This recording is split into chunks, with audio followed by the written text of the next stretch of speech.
በ2025 እስከ 2026 የኢንዱስትሪ ግምቶች መሰረት ከፍተኛ ደሞዝ ያላቸው የቱርክ ተዋናዮች።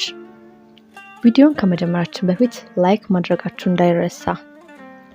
በቅርብ ጊዜ የሚዲያ ሪፖርቶችና የኢንዱስትሪ ትንታኔ መሰረት እነሆ 10 ከፍተኛ ሀብታሞች እና ከፍተኛ ደሞዝ የሚያገኙ የቱርክ ተዋናዮችን እንመለከታለን። 10ኛ ካንሱ ዴሬ የ48 ዓመቷ ተዋናይት እና ቲቪ ሆስት እንዲሁም በ2000 ዓ.ም እንደ አውሮፓውያን አቆጣጠር ሚስ ተርኪ የነበረችው ካንሱ ዴሬ ዓመታዊ ገቢዋ ከ2 እስከ 3 ሚሊዮን ዶላር ነው።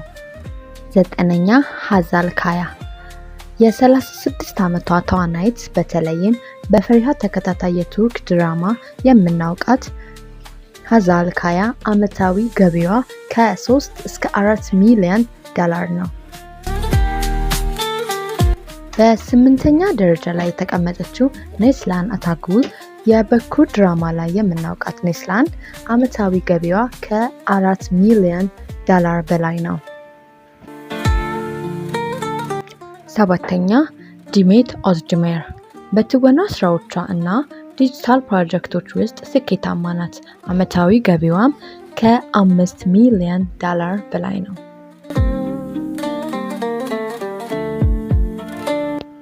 6ኛ ሴርናድ ሳርካጃ ተዋናይት እንዲሁም ሞዴል ስትሆን ዓመታዊ ገቢዋ 6 ሚሊዮን ዶላር ነው።